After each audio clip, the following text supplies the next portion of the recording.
Hello everyone, তো আমি চলে এসেছি তোমাদের সঙ্গে আমার ডেলিভারি ফর বাড়ি যাচ্ছি, তো সেই ব্লগ নিয়ে। তো এই দেখো, আমার মা আর জেঠিমা পুচুটাকে কোলে নিয়েছিল। আমি পেছন দিকে বসেছিলাম, মানে 4 দিনের দিন আমাকে নার্সিংহোম থেকে ছেড়ে দিয়েছিল সুস্থ থাকার কারণে। বলেছিল বাড়ি গিয়ে ওষুধপত্র দিয়েছিল, মেডিসিন, এগুলো খাইলে সুস্থ হয়ে যাবে। তো এইদিকে বাড়িতে বোন আর দিদি মিলে কিছু ডেকোরেশন করছে, ওয়েলকামের ডেকোরেশন। এই দেখো, ফুল দিয়ে সাজিয়েছে কত সুন্দর। এগুলো আমি কিছুই জানতাম না, শুধু বলেছিলাম যে আমার একটু শখ আছে সাজানো, তো ওই জন্য ওরা দেখো ফুল দিয়ে সাজিয়েছে কত সুন্দর। আর এই যে ঢুকে পড়েছি আমি। প্রথমে এই যে এটা হচ্ছে আমার জেঠিমার সারা রাত ছিল কালকে। আর আমাদের নার্সিংহোমে বাড়ির লোকই ছিল, কোনো আয়া রাখা হয়নি, বাড়ির লোককে থাকতে দিয়েছিল। কিন্তু অন্যান্য নার্সিংহোমে বাড়ির লোককে অ্যালাউ করে না অতটা, শুনেছি, কিন্তু আমার বাড়ির লোকই ছিল। আমার মা না থাকলে হয়তো আমার মা হওয়া অতটা সহজ হতো না।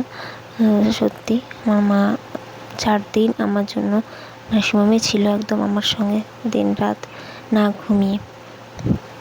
তো আর বাকি সদস্যদের তো কৃতিত্ব আছে, বাকিরাও অনেক অনেক করেছে। তো আমার এই অবস্থাটা দেখো, হাঁটা চলা একটু ধীরে ধীরে করছিলাম, কারণ সবে মাত্র 4 দিন, তো বুঝতেই পারছো সি সেকশনের পর কতটা কষ্ট হয়। প্রথম নিজেকে সামলাবো না বেবিকে সামলাবো, তো বেবিকে ওই জন্য মাই সামলাচ্ছিল আর আমি আগে আগে যাচ্ছিলাম। তো গিয়ে তো এখন বাড়িতে ফট করে ঢুকতেও পারবো না, আগে জামা কাপড় ছাড়তে হবে। তারপর তো এখন বাড়িতে ঢুকছি, মানে বাপের বাড়ি থেকে ডেলিভারিটা হয়েছে, তোমরা জানো, আগের ভিডিওটা যারা যারা দেখেছো সকলেই জানো। আর এই ভিডিওটা পুরো ব্লগটা দেখতে থাকো, তাহলে বুঝতে পারবে যে আমার বেবির ওয়েলকামটা কিভাবে হচ্ছে। আর আমার ছেলে বেবি না মেয়ে বেবি সেটাও তোমরা জানতে চেয়েছো। আমার হচ্ছে ছেলে বেবি, মানে বয় হয়েছে, এই আমি তোমাদের বললাম। এই দেখো আমার বয়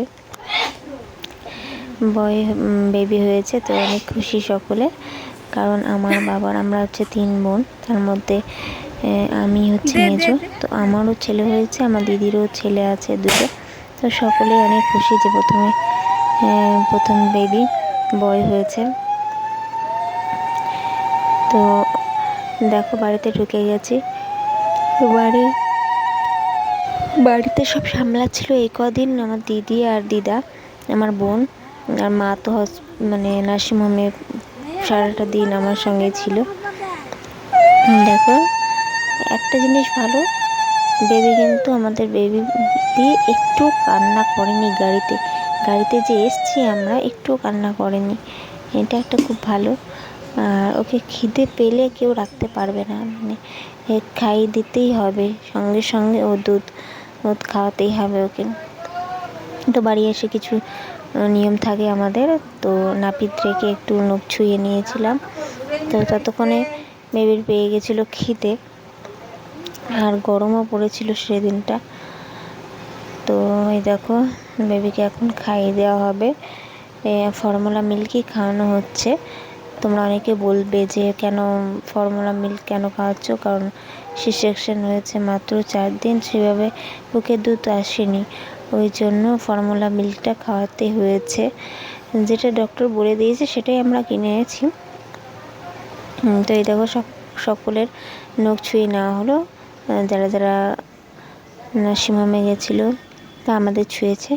আর এটা হচ্ছে আমার মা, আর ওইখানে লাল শাড়ি পরে আছে সেটা হচ্ছে আমার শাশুড়ি মা আজকে এসছে।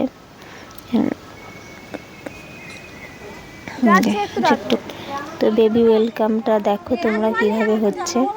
আর সেদিন পড়েছিল প্রচণ্ড গরম, মানে কি বলবো, রোদ এসেছিলো। আর বেবি বাড়িতে ঢোকার পরের দিন থেকে বর্ষা শুরু হয়ে গেছে, মানে এত বৃষ্টি, কন্টিনিউ এত বৃষ্টি। তো দেখো এখানে তুলসী তলায় বেবিকে এখানে কলা পাতার উপরে শুয়ে নেওয়া হবে। এই যে তো আমরা তো কেউ স্নান করিনি বা জামা ছাড়িনি, ওই জন্য দিদি ওকে কোলে নিয়ে ঘরে ঢুকে গেল ফার্স্ট, তারপর আমরা আস্তে আস্তে ঢুকবো ঘরে। তো ওকে নিয়ে যাচ্ছে ফার্স্টে, দেখা যাক। এই দেখো আমার বোন আর দিদি ওকে নিয়ে বসে আছে, এরপর আমার এন্ট্রি হবে। তো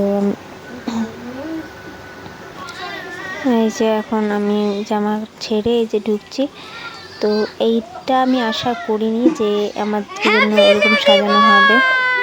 তো দেখো এটা হচ্ছে সেই আতুর ঘর, যে আতুর ঘরে আমাকে থাকতে হবে কটা দিন। তো এই আতুর ঘরটাকে সাজানো হয়েছে, এখানে আমি থাকবো। এই যে দেখো আমার জন্য একটা কেক নিয়ে এসছে আমাদের বেবি, নিউ বেবির জন্য। বেবি ওয়েলকাম করেছে কেক দিয়ে। এই আইডিয়াটা জানি না যে এনেছে, এরা সবগুলো মিলে প্ল্যান করে হয়তো করেছে। তো এই কেকটা এখন কেটে নেব, তোমরা ভিডিওটা দেখতে থাকো কিন্তু পুরো ব্লগটা। তো কেকটা এখন কাটবো, আমি তো খাবো না, ওদেরই খাইয়ে দেবো, কারণ এখন সবে 4 দিন আমি কেকটা খাইনি, কিন্তু সকলেই খেয়েছে। ওই দেখো পুচকুটা আমার ঘুমাচ্ছে।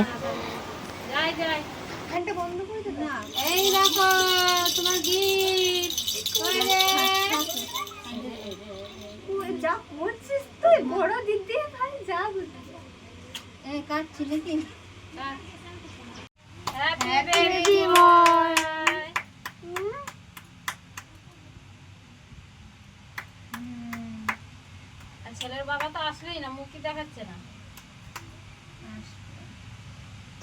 এই ওয়েলকাম, বেবি ওয়েলকামটা ছিল আমার কাছে সত্যিই খুব আনন্দের। মানে কি বলবো বলে বোঝাতে পারছি না। যেভাবে ডেলিভারি হতে গিয়েছিলাম বাড়ির থেকে, যেটা ভেবে গেছিলাম যে সুস্থভাবে আসবো দুজনে, তো ঠিক সেভাবে আসতে পেরেছি, এটাই ভেবে অনেক ভালো লাগছে। তো এই দেখো কেকটাও খুব সুন্দর, হোয়াইট কালারের কেকটা। তো সকলে খেয়ে নেবে এখন কেকটা। আমার তো খাওয়া দাওয়া সেরকম এখন যাবে না কদিন, জানো তোমরা সি সেকশন হলে খাওয়া দাওয়া কী কী ডায়েট চার্ট থাকে, তো সেভাবে আমাকে চলতে হবে কদিন। এরপর থেকে শুরু হবে আমার আতুর ঘর। তো আতুর ঘরে আমি ওকে একা থাকতে পারবো না নিয়ে, ওই জন্য আমার মা থাকতো। এবং রাত জাগা, তোমরা জানো নিউবর্ন বেবিতে রাতে কতটা উঠতে হয়। ওর বেবি তো জানে না যে এখন রাত না দিন চলছে। তো ও যখন ওঠে আমাদেরও তখনই উঠে পড়তে হয়, ওর সঙ্গে একটু খেলা করতে হয় বা খেলে খাওয়াতে হয়, এইভাবেই চলছে। তো আজকে ব্লগটা তোমাদের কেমন লাগছে একটু কমেন্টে জানিও। আর আমাদের এখন এইভাবেই চলবে দিন। টাটা।